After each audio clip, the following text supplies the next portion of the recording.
మొదటి రాజులు 4వ అధ్యాయం 31వ వచనం. पहला राजा चौथा अध्याय उसका 31वां वचन। అతడు సమస్తమైన వారి కంటేను ఏతాను కంటేను మహోలు కుమారులైన హేమాను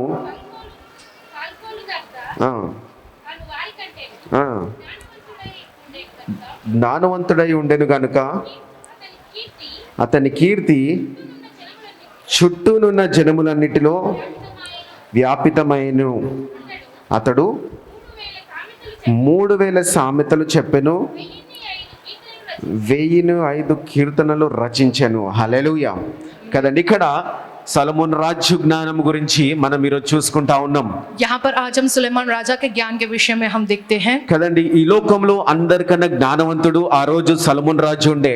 इस पूरी दुनिया में सारे लोगों से भी बढ़कर ज्ञानी जो उस जमाने में जो सुलेमान राजा हुआ करते थे. చూడండి, నాలెడ్జ్ అనేది, देखो ज्ञान जो है, నువ్వు ఉద్యోగం పోతే నువ్వు ఆ ఉద్యోగం ప్రకారం నాలెడ్జ్ తెచ్చుకుంటావు.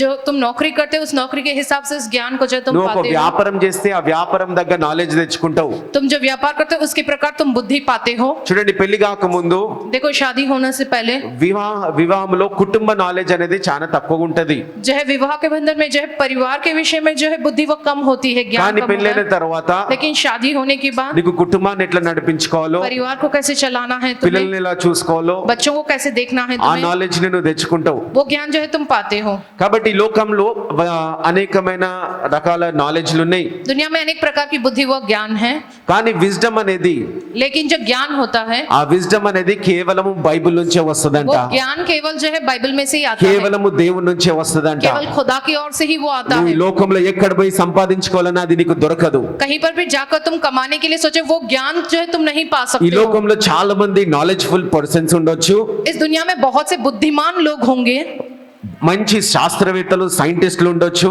वैज्ञानिक होंगे, విజ్డమ్ కలిగిన వాళ్ళు కేవలం బైబిల్ తెలిసిన వాళ్ళే ఉంటారంట. लेकिन ज्ञान वाले लोग वही हैं जिन लोगों ने बाइबल जाना है. హల్లెలూయా. హల్లెలూయా. కాబట్టి ఆ యొక్కమైన వైజ్నెస్, విజ్డమ్ దేవుడు ఈ రోజు నీ చేతిలోకి ఇచ్చిండండి. वो ज्ञान जो है खुदा ने आज के दिन तुमको दिया है, నీ చేతిలో ఇచ్చిండు. हमारे हाथों में खुदा మరి ने दिया దీన్ని है. చదువుకొని फिर तुम इसे पढ़कर ఒక మంచి జ్ఞానవంతుడిగా తయారవుతావా, एक अच्छे ज्ञानी व्यक्ति के समान तुम बनोगे. లేకపోతే నాకు జ్ఞానం వద్దు అని చెప్పి नहीं तो मुझे वो ज्ञान नहीं चाहिए कहकर, నువ్వు ఓటమనే దారిలో ఉంటావా, नहीं तो हार पाने वाले उस रास्ते पर तुम रहोगे, జనాలకు ఉపయోగపడే దారిలో ఉంటావా, नहीं तो लोगों को इसके लिए इस्तेमाल ऐसे దేవునికి मार्ग पर रहोगे, ఉపయోగపడే దారిలో ఉంటావా, नहीं तो खुदा के लिए इस्तेमाल हुए इस मार्ग पर तुम లేకపోతే चलोगे, నీకు నువ్వు ఉపయోగపడుకుంటావా. नहीं तो तुम अपने आप के लिए जो उपयोगित रहोगे. చూడండి, మీ పిల్లల్ని గాని మీరు గాని ఎట్లా పెరగాలంటే, तुम हो या तुम्हारे बच्चे वे कैसे बढ़ना మా चाहिए. పిల్లలు మా కుటుంబం కొరకు, हमारे बच्चे हमारे परिवार మా के लिए, కుటుంబం కొరకు వాడబడాలి, हमारे बच्चे हमारे परिवार के लिए जो इस्तेमाल మా होना, కుటుంబాన్ని బాగుపరచాలి वो में हमारे परिवार को सुधारना. అని పెంచినట్లయితే इस प्रकार से अगर बच्चों को तुम వాళ్ళు చాలా बढ़ाओगे तो సెల్ఫిష్ తయారవుతారు वो जो कंजूस जो है बनेगा, కదండి. వాళ్ళు ఉపయోగపడరు దేవునికి. वे खुदा के लिए जो है इस्तेमाल नहीं हो पाएंगे. तब ఎప్పుడైతే మీ పిల్లల్ని जब तुम अपने बच्चों को దేవుని కొరకు పెంచినవో, खुदा के लिए तुम पालते हो, వాక్యానుసారంగా పెంచినవో, वचन के अनुसार जब उन्हें पालते हो, అప్పుడు మీ పిల్లలు జ్ఞానవంతులైతారంట. तब तुम्हारे बच्चे ज्ञानी बनते हैं. హల్లెలూయా. हालेलुया. మళ్ళీ అలాంటి జ్ఞానవంతులు కావాలా, ऐसे ज्ञानी लोग होना चाहिए तुम. లేకపోతే మీ కొరకు మీరుంటే చాలా. नहीं तो तुम अपने आप के लिए जो ज्ञान पा वही काफी है. దేవుని కొరకు బ్రతకడం నేర్చుకోండి. खुदा के लिए जीना सीखो तुम. అట్టా అని చెప్పి మీ ఉద్యోగాలు వాళ్ళని చదివియొద్దు అని చెప్పి అనట్లేము. जो है ऐसा कहकर जो है बच्चों को नहीं पढ़ाना, नौकरी नहीं कराना, ऐसा नहीं कह रहे हैं. దేవుని కొరకు బ్రతకడం నేర్చుకోండి. खुदा के लिए जीना सीखो तुम. ఆయన జ్ఞానాన్ని మహిమపరిచేలాగున, उस खुदा के ज्ञान को महिमा देने के समान అప్పుడు అలాంటి జ్ఞానం దేవుడు మీకు ఇస్తారండి. जब तुम रहोगे तो वैसा ज्ञान खुदा तुम्हें కదా, నీ देगा. యొక్క సొలొమోను రాజు सुलेमान राजा 3000 సామెతలు రాసిండ్రు. उसने जो 3000 नीति वचन लिखे అదే हैं. మనం చదువుకుంటాము సామెతలు గ్రంథం అని, वही हम जो नीति वचन की पुस्तक में जो हम पढ़ते हैं, సాంగ్ ఆఫ్ సొలొమన్స్ అని, जो है श्रेष्ठ गीत के जो हम पढ़ते हैं, ప్రావర్బ్స్ అని. जो नीति वचन जो हम कहते కదా, हैं, ఇంత గొప్ప జ్ఞానవంతుడు इतना जो है महाज्ञानी है वो మరి ఎక్కడ పడిపోతుండు. कहाँ गिर रहा है. మరి అడుగుతున్నాం, యేసు ప్రభువా నాకు ఆ జ్ఞానము కావాలని చెప్పి. हम मांगते खुदा से, खुदा मुझे वह ज्ञान चाहिए. మరి అంత గొప్ప జ్ఞానవంతుడు కూడా उतना महान ज्ञानी ఒక इंसान भी శోధన వచ్చినప్పుడు, जब उसको एक तकलीफ आई तो, ఒక పాపం వచ్చినప్పుడు, जब एक पाप उसके आगे आगे आया, ఆయన దగ్గరికి వచ్చినప్పుడు जब वो उसके पास మరి ఆయన आया గుర్తుపట్టలేకపోయిండుగా, वो उसे नहीं पहचान सका, ఆయన గుర్తుపట్టలేకపోయిండు. वो उसे पहचान నేను नहीं सका। పాపంలో పడుతున్నానని గుర్తుపట్టలేకపోయిండు. मैं पाप में गिर रहा हूँ इस बात को वो पहचान మరి नहीं అంత सका। గొప్ప జ్ఞానవంతుడే फिर वो इतना बड़ा ज्ञानी ही है, పాపంలో పడుతున్నానని చెప్పి గుర్తుపట్టలేనప్పుడు वो पाप में गिर रहा है क्योंकि वो पहचान ही नहीं మరి सका उस నువ్వు वक्त। నేను ఎలా విధంగా గుర్తుపడతాము? फिर हम किस प्रकार से पहचान पाएंगे? ముందే శోధనకి ముందు జాగ్రత్తగా ఎట్లుంటాం మనము? आने वाले शोधन से पहले हम कैसे ఈ हिफाजत बरतेंगे? లోకంలోనే జ్ఞానవంతుడు అని చెప్పి దేవుడే ఆయనకి పేరునిచ్చిండు. खुदा ने उस व्यक्ति को ये नाम दिया कि पूरी अंत दुनिया में गొప్ప सबसे बड़ा ज्ञानी జ్ఞానవంతుడే। है वो। इतना महान ज्ञानी మొదటి व्यक्ति। రాజులు पहला राजा पुस्तक 11వ అధ్యాయం 3వ వచనంలో 11वां अध्याय उसके 3रे वचन में लिखा है, ఈ యొక్క గొప్ప జ్ఞానవంతుడు ఏ విధంగా పాపంలో పడి ఉన్నాడో इतना महान ज्ञानी व्यक्ति किस प्रकार से पाप में गिरा है। అతనికి 700 మంది భార్యలు, 300 మంది ఉపపత్నులను కలిగి ఉండిరి. అతని భార్యలు అతని హృదయమును తిప్పివేసిరి. కదండి, అతని భార్యలు అతని హృదయాన్ని. उनकी पत्नियों ने उनके दिल को। ఈ రోజు పాపం అంటే ఏంది? आज के दिनों में पाप माने क्या? ఈ లోకములో పాపం అంటే ఏంది? इस दुनिया में पाप माने क्या? ఈ యొక్క వాక్యంలో మనం తెలుసుకుందాం. इस वचन के जरिए हम మరి ఇంత जानेंगे। గొప్ప జ్ఞానవంతుడు కూడా इतना महान ज्ञानी इंसान भी పాపంలో పడడానికి కారణం ఏంటి? वो पाप में गिरने का कारण क्या है? ఇంత గొప్ప జ్ఞానవంతుడు శోధించిన సైతాన్ ఏంటి? इतने महान ज्ञानी को जो किस प्रकार के शैतान ने शोधित किया है। చూడు, ఈయన 700 మంది భార్యలు, 300 మంది 300 మంది ఏమని రాస్తుంది? ఉపపత్నులు కూడా కదండి. వీళ్ళు దాదాపు 1000 మందిని పెళ్లి చేసుకొని ఉన్నాడు. इस सुलेमान राजा की 700 पत्नियां हैं और 300 जो उपपत्नियां हैं, इन्होंने 1000 जो है औरतों से शादी की है। చూడండి, అప్పుడుకి ఇంకా పాపము పూర్తి కాలే అనే లోపల उसके अंदर तभी भी वो पाप जो है पूरा नहीं हुआ ఆ है। 1000 మందిని పెళ్లి చేసుకోవడం కాదు, हजार जो है औरतों से शादी ఆ करना 1000 नहीं। మందిని పెళ్లి చేసుకున్న తర్వాత उन 1000 स्त्रियों से शादी ఆ करने 1000 के बाद మందిలో ప్రతి ఒక్కరు అన్యజనులు. जो है उन स्त्रियों में से भी हर एक जो अन्य जाति की है। సరే, అన్యజనులని వివాహం చేసుకున్నాడు. ठीक है, अन्य जाति की स्त्री से उसने विवाह किया है। అన్యజనులను వివాహం చేసుకొని जो अन्य जाति के किसी व्यक्ति से विवाह करके చాలా మంది వచ్చి అంటారు, बहुत से आके कहते हैं అన్న నేను అన్య స్త్రీని వివాహం చేసుకుంటున్నాను, మరి कि मैं अन्य जाति की स्त्री से विवाह कर रहा हूँ। నేను ఆమెను చేసుకోవాల్సిన కారణం ఏంటంటే ఆమె నేను రక్షించాలనుకుంటున్నా. मैं उससे विवाह करने का कारण यही है कि मैं उसे उद्धार में लेकर आना चाहता हूँ। ఈయన ఆమెను రక్షించేది పోయి చాలా మంది 70% వీళ్ళే పోయి అన్యజనుల్లో పడ్డారు. जो ये उसे उद्धार में लाने की इस मंशा से उसे शादी करते हैं, लेकिन ప్రేయర్ పవర్ లో ఒకప్పుడు బలమైన సేవకులు 70% लोग जो वो खुद अन्य जाति में मिल जाते हैं। నాకు एक समय తెలిసిన प्रेम में ఇద్దరు बलवान ముగ్గురు सेवक मैं जानता हूँ 2-3 को। కదండి. శామన ఆ ప్రాంతానికి వెళ్ళినప్పుడు सामना जब उस प्रांत में गए थे, వీళ్ళు అక్కడికి వెళ్తుండే. ये वहां जाया करते थे उस वक्त।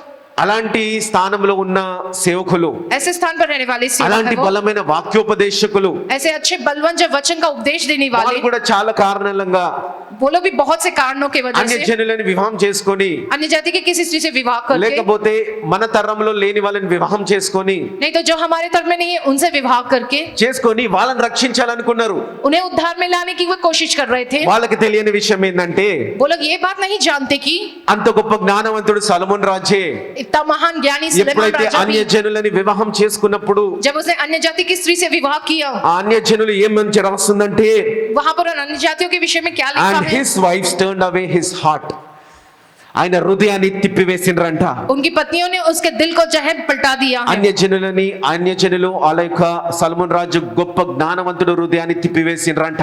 उन अन्य जाति के लोगों ने इतने महान ज्ञानी सुलेमान राजा के दिल को पलटा दिया है। అంత గొప్ప జ్ఞానవంతుడే నిలబడలేకపోయిండు. उतना महान ज्ञानी व्यक्ति भी खड़ा नहीं रह सका ఆ दृढ़। యొక్క అన్యజనులను వివాహం చేసుకోవడమే కాదు, अन्य जाति की स्त्री से विवाह करना ही नहीं, ఆ యొక్క అన్య ఆచారాలకి ఆయనను తిప్పివేసిండ్రు अन्य जातियों के जो रीति रिवाजों की और उसे पलटा दिया गया। కదండి. ఈ విధంగా సొలొమోన్ రాజు పాపంలో పడిపోయిండు. इस प्रकार से सुलेमान राजा पाप में गिरा है। అట్లా అని చెప్పి నేను 70% వరకు చెప్పిన, 30% మాత్రము కదండి వాళ్ళ భార్యలని వాళ్ళ భర్తలని రక్షించుకున్నారండి. इस హల్లెలూయా. प्रकार से 70% लोग हैं, लेकिन बचे 30% लोग हैं जिन्होंने अपनी पत्नी हो या पत्नी जैसे से शादी की अन्य వాళ్ళని जातियों को उद्धार में నిశ్చయంగా लाया है। చెప్పేది ఏంటంటే వాళ్ళు నిజంగానే సొలొమోన్ రాజు కన్నా జ్ఞానవంతులు గంట. హల్లెలూయా. उनके बारे में ये कहता हूँ कि वह सुलेमान राजा से भी जो बढ़कर ज्ञानी है असली में। వీళ్ళు తిప్పేసుకున్నారు. ये लोगों ने उनको जो है पलटा दिया కానీ మన वहां से। ప్రేయర్ పోర్లో చాలా మంది అటువైపు నుంచి ఇటు తిప్పేసుకున్నారండి. लेकिन अपने प्रेयर में बहुत से लोग हैं जिन्होंने उनको वहां से जो है पलटा कर इधर खुदा में लाया అంటే है। ఆ రోజు సల్మాన్ రాజు కన్నా జ్ఞానవంతులు ఈ రోజు ఇక్కడ ఉన్నారంట. यानी హల్లెలూయా. उस जमाने के सुलेमान राजा से भी ज्यादा ज्ञानी लोग यहाँ पर मौजूद है आज। ఎందుకంటే हालेलुया। ఆ జ్ఞానం ఇచ్చింది యేసు ప్రభువే. क्योंकि ये ज्ञान को दिया है यीशु मसीह ने ही। సల్మాన్ రాజుకి ఇచ్చిన జ్ఞానము యేసు ప్రభువే. सुलेमान राजा को जो ज्ञान दिया वो यीशु मसीह ने दिया है। ఆ జ్ఞానానికి కర్త అయిన యేసు ప్రభు ఈ రోజు నీలో నాలో ఉన్నాడండి. उस ज्ञान के कर्ता प्रभु यीशु मसीह आज के दिन तुम में और मुझ में है मौजूद। హల్లెలూయా. हालेलुया। ఆ జ్ఞానవంతుడు నీలో ఉన్నాడా? वो ज्ञानी प्रभु तुम्हारे अंदर है या యేసు नहीं? ప్రభువు నువ్వు నాలో దిగు యేసు ప్రభువా. हे यीशु मसीह आप मेरे अंदर నేను उतरो నీ प्रभु। వలె జీవించాలి యేసు मैं ప్రభువా. आपके समान जीना प्रभु। ప్రతిసారి చెప్తున్నది ఏంటంటే हर बार मैं ये कहता हूँ నువ్వు तुमसे, వాక్యాన్ని వినడం కాదు, तो वचन को केवल सुनना ही नहीं, వాక్యానుసారంగా జీవించడం ముఖ్యము. वचन के अनुसार जीना सबसे जरूरी है। వాక్యాన్ని చెప్పడం కాదు, वचन को कहना ही नहीं, వాక్యానుసారంగా జీవించడం ముఖ్యము. वचन के हिसाब से जीना जरूरी है। వాక్యానుసారంగా జీవిస్తున్నావా నువ్వు? वचन के प्रकार से जी रहे हो कि ఈ नहीं? వారమంతా ఈ వాక్యానుసారంగా నువ్వు జీవించును గాక. इस पूरे हफ्ते इस वचन के अनुसार तुम जीने पाओ। నువ్వు ప్రతి ఆదివారం వాక్యం వినడానికి వస్తలేవు. तुम हर रविवार के दिन वचन को केवल सुनने नहीं आ रहे ప్రతి हो। ఆదివారం నువ్వు ఇక్కడికి వచ్చేది ఏంటంటే तुम हर रविवार यहाँ किस लिए आ ఇక్కడ रहे విన్న हो? వాక్యానుసారంగా నువ్వు వారమంతా జీవించడానికి అండి. जय इस यहाँ पर सुने वचन के अनुसार तुम पूरा हफ्ता भर वैसे మళ్ళీ ఆ जीने के వారం लिए। ఆఖరిలో फिर उस हफ्ते के మళ్ళీ आखिरी ఈ में ఆదివారం దేవుడు నాతో ఏం మాట్లాడబోతుండు, फिर ये आने वाले रविवार खुदा मुझसे क्या कहकर बात మళ్ళీ వచ్చే करेगा, వారం నేను ఏ విధంగా జీవించాలి, फिर आने वाले हफ्ते में किस प्रकार से जीना। ఆ యొక్క కారణం కొరకై ప్రతి ఆదివారం ఇక్కడికి వస్తా ఉండండి. మీ జీవితంలో మార్పులు చూస్తా ఉండండి. उसी कारण के संग तुम यहाँ पर हर रविवार को और अपने जीवन में तुम बदलाव को देखोगे। హల్లెలూయా. हालेलुया। ఆ విధంగా ప్రతి ఆదివారం వచ్చినట్లయితే उसी प्रकार से अगर हर रविवार तुम आते रहोगे यहाँ ప్రతి तो ఆదివారం గొప్ప గొప్ప సాక్ష్యాలు లేస్తాయండి. जो हर रविवार जो महान महान गवाहियां यहाँ पर उठेगी। अब నీలోకి వెళ్ళి దేవుని మహిమ పైకి వెళ్తా ఉంటది. तुम्हारे तरफ अंदर से खुदा की महिमा जो है वो निकल कर बाहर आती है। హల్లెలూయా. हालेलुया। కాబట్టి మీ యొక్క కారణాలు మార్చండి. तुम अपने कारणों को बदलो। ఆదివారం ఇక్కడ వచ్చే కారణం మార్చండి. यहाँ पर तुम किस लिए आते हो रविवार के दिन, इन कारणों को కేవలం बदलो। వినడానికి కాదు, केवल सुनने के लिए దీన్ని नहीं, జీవించడానికి రండి उस ఇక్కడికి. हिसाब से जीने के लिए तुम यहाँ पर आया करो। కాబట్టి ఆ విధంగా పాపము చేసినప్పుడు जब उस सुलेमान राजा ने उस प्रकार से पाप किया है, మళ్ళీ యేసు ప్రభు మరి మెచ్చకుండా क्या यीशु मसीह ने उसकी सराहना की है? खुदा ने उसकी सराहना की क्या? మొదటి రాజులు पहला राजा पुस्तक 11వ అధ్యాయం 9వ వచనం. 11वां अध्याय इसका 9 वचन। ఆ, ఇజ్రాయెల్ దేవుడైన యెహోవా అతనికి 2 మార్లు ప్రత్యక్షమై నీవు ఇతర దేవతలు వెంబడింపవలెనను అతనికి ఆజ్ఞాపించినను సొలొమోను హృదయము ఆయన యొద్ద నుండి తొలగిపోయెను. యెహోవా తనకి ఇచ్చిన ఆజ్ఞను అతడు గైకొనకపోగా యెహోవా అతని మీద కోపగించి సెలవిచ్చినదేమనగా, నేను నీతో చేసిన నా నిబంధన కట్టడలను నీవు ఆచరింపకపోవుట నేను కనుగొనుచున్నాను కనుక నీ రాజ్యము నీకుండకుండా నిశ్చయముగా తీసివేయును. హల్లెలూయా. హల్లెలూయా. కదండి ఇక్కడ యేసుక్రీస్తు ప్రభుకి కోపం వచ్చింది. यहाँ पर यीशु मसीह खुदा को जो गुस्सा आया, సొలొమోను రాజుకి చెప్పినప్పుడు जब सुलेमान राजा से कहा, ఇక్కడ ఏమని రాస్తుందంటే क्या कहकर लिखा है वचन చూడండి, में? పాపం అంటే ఏందో ఈ రోజు మీరు తెలుసుకోండి. पाप क्या है ये तुम आज जान लो। ఇక్కడ యేసుక్రీస్తు ప్రభు ఒకటి ఆజ్ఞాపించిండు. यहाँ पर यीशु मसीह प्रभु ने केवल एक ही आज्ञा दी है कि ఒక్కసారి కాదు, एक बार नहीं 2 సార్లు ఆజ్ఞాపించిండు. 2 बार आज्ञा दी है సొలొమోను उन्होंने। రాజుకి, सुलेमान అంత राजा को, గొప్ప జ్ఞానవంతుడికి इतने महान ज्ञानी को, ఆ యేసుక్రీస్తు ప్రభు ఆజ్ఞాపించినప్పుడు जब उस यीशु मसीह खुदा ने आज्ञा అతను दी है, తెలుసుకోలేకపోయిండు. वह नहीं जान पाया। అదే తప్పు నువ్వు చేస్తున్నావా? क्या वही गलती तुम दोहरा ప్రతి रहे हो? ఆదివారం నువ్వు వచ్చినప్పుడు, जब तुम हर रविवार के दिन आ ప్రతి रहे हो, వాక్యము నువ్వు విన్నప్పుడు जब तुम हर वचन को सुन रहे हो, దేవుడు నీకు जब ఒకటి ఆజ్ఞాపిస్తుండొచ్చు, खुदा तुमसे एक आज्ञा देता నీకు होगा, హెచ్చరిస్తుండొచ్చు. तुम्हें चेतावनी देता నీకు होगा, खुदा ఆజ్ఞాపించి హెచ్చరిస్తున్నా సరే तुम्हें आज्ञा देकर जब चेतावनी देता है మళ్ళీ खुदा, అదే పాపములో ముందుకెళ్తున్నావా? फिर क्या तुम फिर से उसी पाप में आगे बढ़ रहे हो? మళ్ళీ విరుద్ధంగా నువ్వు ముందుకెళ్తున్నావా? क्या फिर खुदा के विरुद्ध ही तुम आगे बढ़ रहे हो? क्या వాక్యంలో ఇప్పుడు విన్నాములే, మళ్ళీ మర్చిపోయినాము, जब वचन में आज हमने सुना, बाद में हम भूल चुके हैं, మళ్ళీ రేపటి నుంచి అదే చేస్తూ పోతావా? कल से वैसी करते जाओगे क्या तुम? చూడండి, ఇక్కడ సొలొమోను రాజుకి 2 సార్లు ఆజ్ఞాపించిండు. यहाँ पर सुलेमान राजा को खुदा ने 2 बार आज्ञा दी తర్వాత है, దేవుడు ఆయన రాజ్యాన్ని తీసివేసుకుండు. फिर उसके खुदा ने उसके राज्य को ले लिया उसके पास से। అంతేకాదమ్మా, उतना ही नहीं, ఇక్కడ సొలొమోను రాజు గురించి यहाँ पर सुलेमान राजा के बारे में హెబ్రీయులు 9వ అధ్యాయం 15వ వచనంలో, इब्रानियों की पुस्तक उसका 9 अध्याय 15वां वचन, హెబ్రీయులు 9వ అధ్యాయం 15వ వచనం. इब्रानियों की पुस्तक 9 अध्याय उसका 15वां वचन। ఈ హేతువు చేత మొదటి నిబంధన కాలములో, మొదటి నిబంధన అంటే పాత నిబంధన కాలములో జరిగిన అపరాధముల నుండి విమోచనము కలుగుటకై ఆయన మరణము పొందినందున పిలువబడిన వారు నిత్యమైన స్వాస్థ్యమును గూర్చిన వాగ్దానమును పొందు నిమిత్తము ఆయన క్రొత్త నిబంధనను మధ్యవర్తి అయి ఉండెను. హల్లెలూయా, हालेलुया, హల్లెలూయా. हालेलुया। కదండి చూడండి, देखो చాలా మంది बहुत से लोग, మళ్ళీ సొలొమోన్ రాజు, ఈ రోజు మీరు సొలొమోన్ రాజు గురించి విన్నప్పుడు आज जब तुम सुलेमान राजा के बारे में सुन रहे हो మీకు तो ఒక ప్రశ్న వచ్చిండొచ్చు, तुम्हारे दिमाग में एक प्रश्न आया మరి होगा సొలొమోన్ రాజు పరదేశంలో ఉన్నాడా, कि सुलेमान राजा जो प्रदेश में था क्या उस वक्त, లేకపోతే నరకంలో ఉన్నాడా?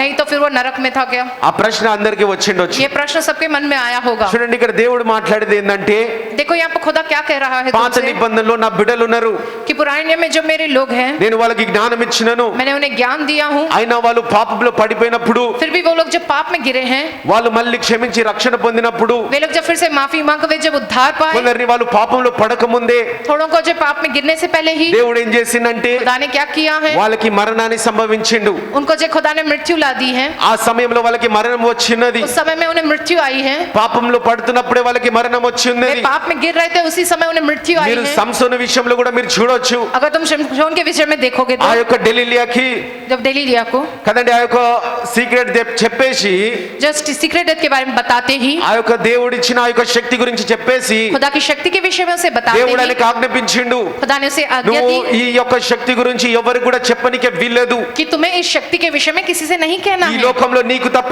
ఎవరికి తెలియొద్దు इस दुनिया में तुम्हारे सिवा किसी को पता नहीं चलना అని चाहिए। చెప్పినప్పుడు కూడా ऐसा जब कहने के ఆయన बाद भी, దేవుని ఆజ్ఞకి విరుద్ధంగా వెళ్ళినప్పుడు, जब वो खुदा की आज्ञा के विरुद्ध हुआ, ఆయన పాపంలో పడినప్పుడు, जब वो पाप में गिरा, ఆయన శక్తి మొత్తం కోల్పోయినప్పుడు, उसने अपनी पूरी शक्ति खो दी, మళ్ళీ తిరిగి దేవుని అడిగినప్పుడు जब फिर से उसने खुदा को దేవుడు मांगा, కృప కలిగిన దేవుడు ఆయన శక్తిని తిరిగి ఇచ్చిండండి. హల్లెలూయా. देने वाले खुदा उन्होंने उसकी शक्ति को वापस उसे दिया है। మరి हालेलुया। మీకు కూడా ప్రశ్న ఉండొచ్చు, మరి సాంసోను పరలోక రాజ్యానికి వెళ్ళిండా, పరదేశికి వెళ్ళిండా అనే ప్రశ్న మిగిలిపోయి ఉండొచ్చు. तुम्हारे मन में भी ये प्रश्न होगा कि सैमसन जो है वो जो है स्वर्ग के राज में गया या नरक गया होकर, అదే హిబ్రీయుల గ్రంథంలో वही परी पुस्तक में लिखते हैं, 11వ అధ్యాయము 11वें अध्याय में 32వ వచనంలో 32वें वचन में लिखते हैं, ఇకను ఏమి చెప్పుదును, గిద్యోను, బారాకు, సంసోను, యోఫ్తా, దావీదు, సమూయేలును వారిని గూర్చియో ప్రవక్తలను గూర్చియో వివరించుటకు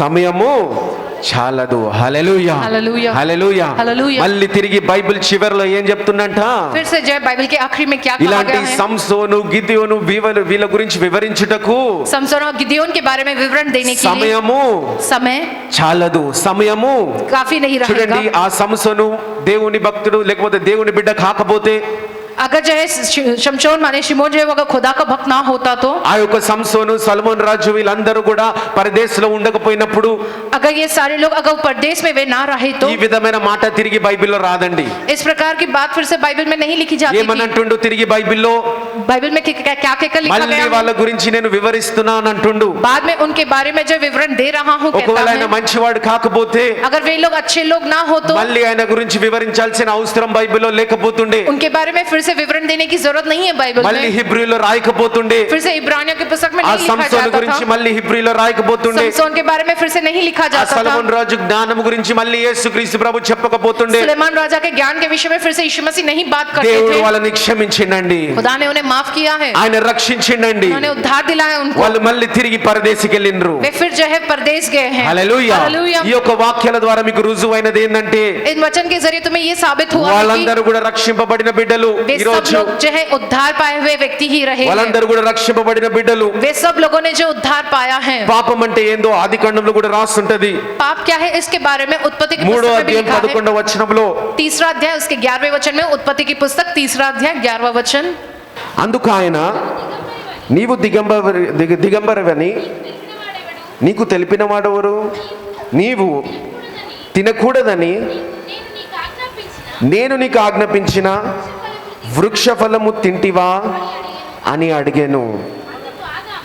అందుకు ఆదాము, నాతో నుండుటకు నీవు నాకు ఇచ్చిన इसलिए ఆ, ఆ వృక్ష ఫలమును కొన్ని ఆ, నాకు ఇయ్యగా నేను తింటినా నేను చాలండి హల్లెలూయా హల్లెలూయా. కదండి ఇక్కడ మళ్ళీ తిరిగి దేవుడు మాట్లాడుతుండ ఆదముతోని देखो यहाँ पर खुदा आदम से बात कर रहा है నువ్వు ఆ వృక్ష ఫలము తింటేవా कि तुमने उस वृक्ष के फल को खाया क्या। కదండి ఇక్కడ ఏమంటుండంటే యేసు ప్రభు यहाँ पर क्या कहकर बता रहे నేను यीशु నీకు मसीह ఆజ్ఞాపించిన कि मैंने जो तुम्हें ఆ आज्ञा दी వృక్ష हूँ, ఫలము తింటివా क्या तुमने उस वृक्ष के फल को खाया ఆది क्या। కాండం మీరు సరిగా చదివినట్లయితే उत्पत्ति की पुस्तक अगर आप अच्छे से మీరు पढ़ोगे तो అనుకోవచ్చు మరి ఆ యొక్క దేవుడు ఆ యొక్క పాపపు ఫలాన్ని ఎందుకు పెట్టిండొచ్చు आप ऐसा सोचेंगे खुदा ने उस पाप के फल को क्यों मार रखा कहकर, ఆ పాపపు ఫలాన్ని ఎందుకు పెట్టిండొచ్చు वो पाप का फल को क्यों रखा खुदा ने చూడండి वहाँ ఆది कहकर। కాండములో ఆ యొక్క ఫలము గురించి देखो उत्पत्ति की पुस्तक में उस फल के विषय में తినడమే కాదమ్మా जो है खाना उस फल को దాన్ని ही ముడితే नहीं, కూడా పాపం అని రాస్తుంది उस फल को छूना भी पाप है कहकर कहा गया ఆ యొక్క है। ఫలాన్ని ముడితే కూడా పాపం అని उस రాస్తుంది फल को छूना भी पाप है कहकर लिखा है उत्पत्ति की पुस्तक में। చూడండి దేవుడు అక్కడ ఫలము ఎందుకు పెట్టిండంటే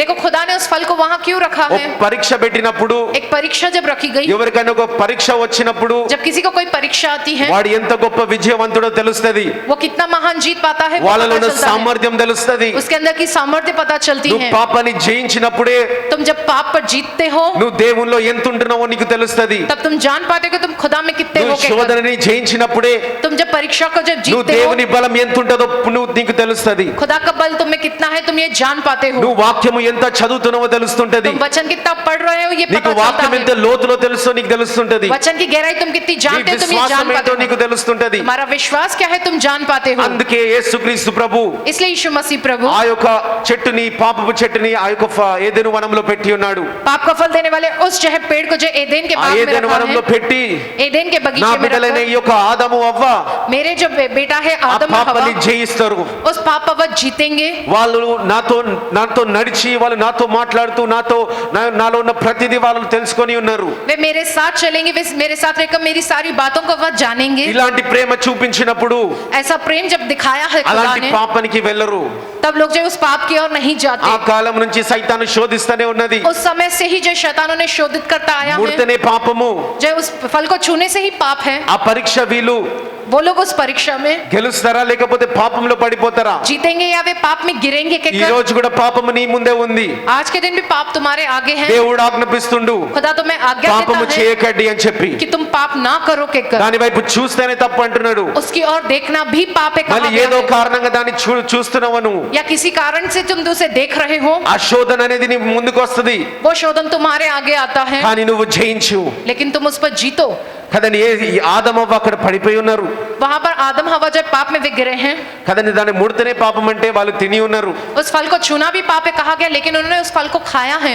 అయితే యేసు ప్రభు ఏమంటుంది చూడండి तो देखो खुदा क्या कहते हैं, ఫస్ట్ నువ్వు తిన్నావా లేదా అని అడగలే వాళ్ళని पहले तुमने खाया क्या उस फल को, నేను किसी ने నీకు पूछा। ఆజ్ఞాపించినది నువ్వు నేను నీకు ఆజ్ఞాపించిన వృక్షము నువ్వు తింటివా అంటే ఆజ్ఞ గురించి మాట్లాడుతుండు देखो खुदा क्या कहकर पूछा है, मैंने जो आज्ञा दिया हूँ जिस वृक्ष के फल के बारे में, क्या तुमने वैसा खाया क्या, आज्ञा के बारे में कहता है సొలొమోను खुदा। రాజు విషయంలో కూడా ఇదే మనం చూసినాం सुलेमान राजा के विषय में भी हम यही देखते हैं। 2 సార్లు నిన్ను దర్శించి నేను ఆజ్ఞాపించిన పాపము చేయకండి खुदा ने कहा कि मैंने 2 बार तुम्हें दर्शन देकर तुम्हें ये चेतावनी दी నేను कि నీకు तुम पाप न करो। ఆజ్ఞాపించిన అన్నాడు मैंने तुम्हें आज्ञा दिया हूँ कि तुम అదే पाप न करो। సంసోను విషయంలో మనం చూసినాం उसी प्रकार से समसोन के विषय में हमने देखा ఈ है, యొక్క విషయం గురించి నేను ఆజ్ఞాపించిన అని చెప్తుండు इस विषय के बारे में मैंने तुम्हें आज्ञा दी हूँ మరి कहते నువ్వు हैं అది उनसे। నెలిలేకి నువ్వు చెప్పేసినావు फिर तुमने वो उस बात को कह दिया है उससे। మళ్ళీ అదే విషయము ఆదము అవ్వలో చూస్తున్నాం इसी बात के बारे में हम आदम और हवा के विषय में देखते हैं। నేను నీకు ఆజ్ఞాపించినది నువ్వు చేసి ఉన్నావా जय खुदा कहता है कि मैंने जो आज्ञा दिया उसके बारे में क्या तुमने నువ్వు किया తిని क्या, ఉన్నావా అని అంటుండు क्या तुमने उस फल को खाया क्या ఈ पूछते हैं। 3 సందర్భాల్లో మనం చూసింది ఏంటంటే इन 3 संदर्भों में हम ये देखते हैं कि ఈ 3 సందర్భంలో దేవునికి కోపం వచ్చింది ఏంటంటే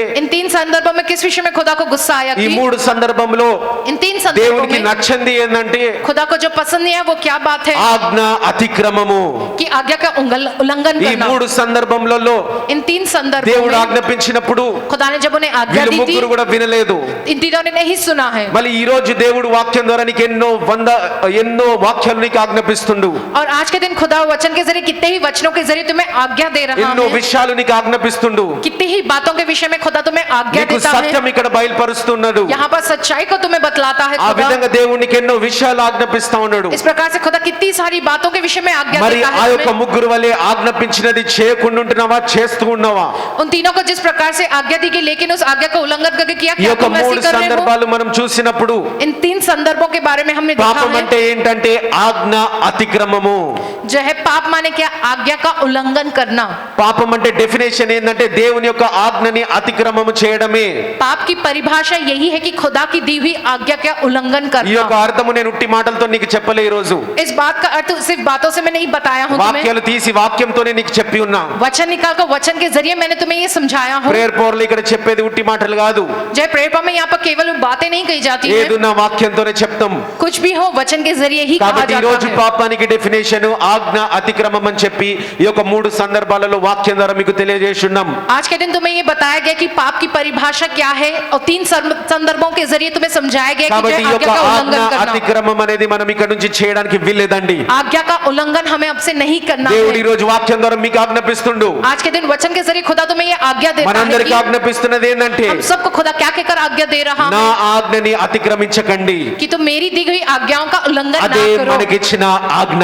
वही जो आज्ञा खुदा हमें देता है, ఆజ్ఞను అతిక్రమించకుండా उन आज्ञाओं का जो उल्लंघन ना మనం करते దేవుని हुए కొరకు బ్రతుకుదాం. हम खुदा के लिए ఎంత जिएंगे, కష్టమైనా సరే चाहे कितनी भी मुश्किल हो। బైబిల్లో ఉన్న ఆజ్ఞని పాటిస్తాం. बाइबल में दी गई आज्ञाओं का हम ఆ पालन దేవుని करेंगे, ఆజ్ఞని పాటిస్తాం. खुदा की दी हुई आज्ञाओं का ఈ యొక్క पालन వారములో करेंगे। इस पूरे हफ्ते में ఆజ్ఞకి విరుద్ధంగా చేయడానికి సైతాన్ మనల్ని ఎన్నోసార్లు శోధించొచ్చు. उस आज्ञा के विरुद्ध करने के लिए शैतान हमें कितनी ही बार शोधित कर दे, కానీ మనం ఏం చేద్దాం? लेकिन हम क्या करेंगे? నేను దేవుని ఆజ్ఞని పాటిస్తా. मैं खुदा की दी हुई आज्ञा का पालन ఈ करूंगा, లోకంలో ఓడిపోయినా సరే నేను దేవుని ఆజ్ఞని పాటిస్తా. चाहे इस दुनिया में मैं हार भी जाऊं लेकिन मैं खुदा की दी हुई ఈ आज्ञा का లోకంలో पालन నేను నిందలు करूंगा। పడిన దేవుని ఆజ్ఞని పాటిస్తా. चाहे इस दुनिया में निंदाएं भी मैं पाऊं लेकिन मैं खुदा की आज्ञा का पालन చివరికి ఈ करूंगा। లోకంలో నేను సచ్చినా సరే దేవుని ఆజ్ఞని పాటిస్తా. अगर मैं इस दुनिया में मर भी जाऊं फिर भी मैं जो है खुदा की आज्ञा का पालन करूंगा। హల్లెలూయా हालेलुया, హల్లెలూయా हालेलुया, హల్లెలూయా. हालेलुया। మరి దేవుని ఆజ్ఞని పాటించడానికి खुदा की आज्ञा का पालन మరి करने के लिए సిద్ధంగా ఉన్నారా? क्या तुम तैयार हो?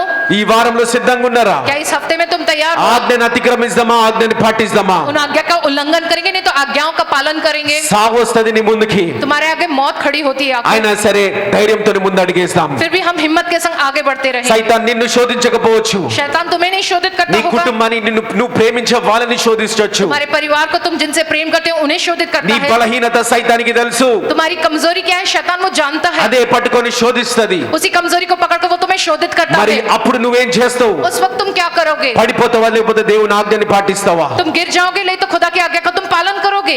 ఈ లోకమంతమైనా సరే దేవుని ఆజ్ఞని పాటించడానికి మనం ముందుకెళ్దామండి. चाहे ये दुनिया का अंत हो जाए लेकिन खुदा की आज्ञा का पालन करने के लिए हम आगे बढ़ते అంత रहेंगे। బలంగా దేవుని ఆజ్ఞని పాటిస్తాం. इतने बलवंत तरीके से हम खुदा की आज्ञाओं का पालन करेंगे। మనం గుండెలని బలంగా చేసుకుందాం, ధైర్యంగా చేసుకుందాం. हम हमारे दिल में इतनी हिम्मत भर लेंगे, अपने दिल को इतना मजबूत बना लेंगे, దేవుని కొరకు ఆ ధైర్యాన్ని నింపుకుందాం. खुदा के लिए हम अपने अंदर उस हिम्मत को भर लेंगे। ఆ ఆజ్ఞని పాటించడం అంటే उन आज्ञा का पालन ఒక करना యుద్ధం माने చేయడమే, एक युद्ध करने के ఒక समान है, సాహసం చేయడమే. एक साहस करने के समान है वो। మరి ఆజ్ఞని పాటించడం అంటే అంత కదండి, అంత ఈజీ కాదు.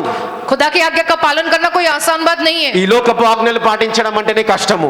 इस दुनिया की आज्ञा का पालन करना ही इतनी मुश्किल है। గవర్నమెంట్ ఇన్ని ఆజ్ఞలు బట్టి పెడుతుంది. सरकार ने इतनी आज्ञा है जो नियम మరి कानून ఎంతమంది करते- ఎన్ని ఆజ్ఞలు పాటిస్తారు? कितनी आज्ञा नियम कानून का पालन करते हैं लोग, फिर ఇవన్నీ ఆజ్ఞలు పాటించకుండా इन सारी आज्ञाओं का पालन ना నాకు करते हुए కొత్త ఆజ్ఞలు కావాలని చెప్పి చాలా మంది జనాలు అడుగుతా ఉంటారు. मुझे और नई आज्ञाएं चाहिए, क्योंकि बहुत से ऐसे लोग कहते हैं, అది సెన్స్లెస్. वो बात का कोई मतलब ही ఈ नहीं है। లోకపు ఆజ్ఞలే మనం పాటించలేకపోతున్నాం. जब हम इस दुनिया के रखे आज्ञाओं का नियम कानून का మరి नहीं पालन దేవుని कर रहे, ఆజ్ఞని పాటించగలిగిన సామర్థ్యం నీలో ఉందా? फिर खुदा की आज्ञा का पालन करने का सामर्थ्य है तुम में? పరీక్షించుకోను. खुद को परीक्षित कर लो। ఆజ్ఞ వచ్చి ఎట్లా పరీక్షించుకుంటావు? अपने आप की परीक्षा कैसे लोगे तुम? ఆజ్ఞ పాటించాల్సిన సమయం వచ్చినప్పుడు जब आज्ञा का पालन करने का समय आएगा, నువ్వు ఎవరి కోసమైనా పడిపోతున్నావా? क्या तुम किसी के लिए गिर रहे हो? లేకపోతే నువ్వు దేవుని ఆజ్ఞ కొరకు నిలబడుతున్నావా? नहीं तो तुम खुदा की आज्ञा के खातिर खड़े रह रहे हो। హల్లెలూయా. हालेलुया। ఈ రోజు నుంచి మీ యొక్క జీవితం అంతా కూడా आज के दिन से तुम्हारा पूरा जीवन, చూస్తే अगर तुम ఆ देखोगे तो జీవితంలో దేవుని కొరకు, దేవుని ఆజ్ఞ కొరకు నిలబడిన సందర్భాలు ఎన్నో ఉండును గాక. जय खुदा की आज्ञा के लिए तुम खड़े रहे हो, डटे रहे हो, ऐसे संदर्भ बहुत से रहने पाए तुम्हारे जीवन में। దేవుడి వాక్యాన్ని మిమ్మల్ని అందరినీ దీవించును इस గాక. वचन को तुम सबको आशीष दे।